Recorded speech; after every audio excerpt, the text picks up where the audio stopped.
warahmatullahi wabarakatuh. Oke, untuk hari ini hanya review dan kisi-kisi untuk ujian tengah semester. Materi yang akan diujikan tengah semester ini ada 5 materi gitu ya. Yang pertama ada pengenalan teknologi informasi, kemudian secara komputer ini secara software dan hardware-nya, kemudian perangkat komputer, kemudian ada penjelasan tentang software komputer dan satuan data. Untuk hari ini saya akan mereview sedikit tentang satuan data karena kemarin harusnya saya review via Zoom, tapi karena ada kendala belum bisa. Tentang satuan data, ya. Jadi di sini satuan data yang perlu diingat adalah 1 kilobyte ini adalah 1024 byte. Kenapa byte? Karena merupakan perpangkatan bilangan biner. Makanya di dua pangkat itu nggak ada yang gitu.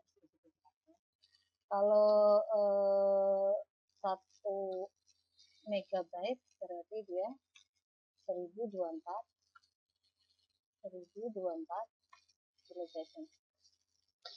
Sedangkan 1 byte ya, byte itu D-nya besar, itu sama dengan 8 titik biner.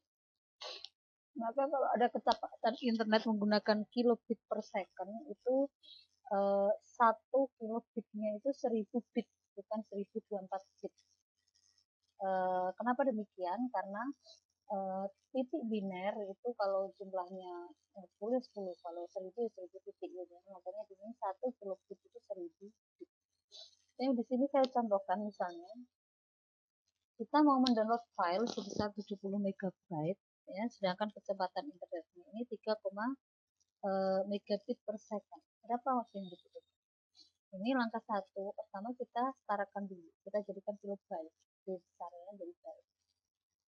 Langkah 1, 70 megabyte ini kita jadikan menjadi kilobyte, maka kita kalikan karena byte mau jadi kilobyte, ini kita kalikan 1024 sehingga menghasilkan 71.680 kilobyte.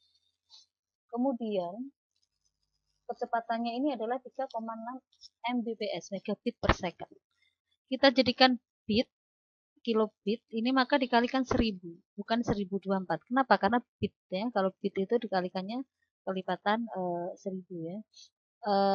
Menjadi 3600 kilobit per second. Sedangkan kita mencarinya adalah dalam bentuk kilobyte. Gimana biar dapat kilobyte per second? Maka dibagi dengan 8. Kok bisa dibagi 8? Karena 8 bit itu hanya senilai 1 byte. Maka untuk menjadi kilobyte kita bagi dengan 8. Kemudian kalau sudah ketemu kilobyte semua, langkah kedua kita bagikan filenya yang sudah dalam bentuk kilobyte, kita bagi 450 kilobyte per second, kecepatannya dalam kilobyte, sehingga menghasilkan 159,28 detik. Ini adalah kita asumsikan bahwa kecepatan internetnya ini konsisten 3,6 ya, tidak stabil gitu ya. Ini membutuhkan waktu sekian. Ini untuk menghitungnya seperti itu. Ini untuk tipe data satuan data, saya rasa lainnya sudah bisa didapatkan. Kemudian satu lagi yang saya review adalah software komputer. Ya, ini perhatikan bagiannya ini ya, silakan dibaca. Yang perlu dipahami mana dari software komputer ini ada 2 jenisnya, ada software aplikasi, ada software sistem. Kalau software sistem ini juga ada 2 sendiri, ada yang untuk manajemen sistem, ada yang untuk pengembangan sistem. Kalau untuk manajemen sistem ini contohnya sistem operasi. Sedangkan yang untuk pengembangan sistem ini contohnya adalah compiler, bahasa pemrograman ini masuk ke software sistem. Sedangkan software aplikasi ini biasanya yang berinteraksi langsung dengan perintah user. Ini ada yang untuk tujuan umum dan khusus ya. Kalau umum itu contohnya Microsoft Word, Excel, PowerPoint, ini untuk tujuan umum. Kalau untuk khusus apa? E-learning misalnya dengan pakai pembelajaran jarak jauh ini kan dibuat khusus untuk e-learningnya mahasiswa IPB. Ini maksudnya software aplikasi untuk tujuan. Jadi ada dua ya, software dan software aplikasi dan software. Itu ya, itu bisa dipelajari sendiri nanti. Kemudian kalau bahasa pemrograman sendiri itu ada tingkat rendah, menengah, dan tinggi ya. Kalau rendah itu ya bahasa mesin ya, satu biner gitu. Kemudian menengah itu assembler gitu ya, termasuk menengah. Kalau bahasa tingkat tinggi itu masuk yang sudah bahasanya sudah bisa dimengerti oleh user. Contohnya Delphi, PHP, Java, itu masuk bahasa pemrograman tingkat tinggi. Oke, kemudian perangkat komputer, saya rasa juga sudah tahu ya, ada input, ada output, ada proses, ada RAM. Kalau RAM itu berarti random access memory ya. Jadi terminal sementara. Jadi kalau kita misalnya sudah menggunakan Windows itu sementara disimpan di RAM. Belum nanti dengan terminal di.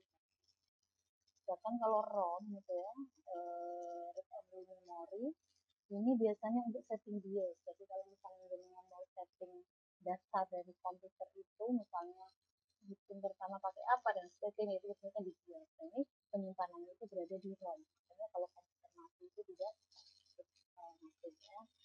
Kemudian kalau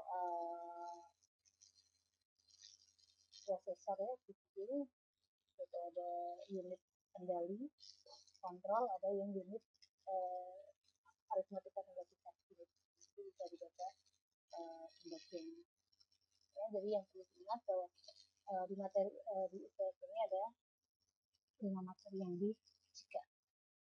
Ya, demikian, semoga nanti UTS-nya lancar. Kalau misalnya ada yang penasaran bisa langsung cek ke saya. Terima kasih, selamat siang. Assalamualaikum warahmatullahi wabarakatuh.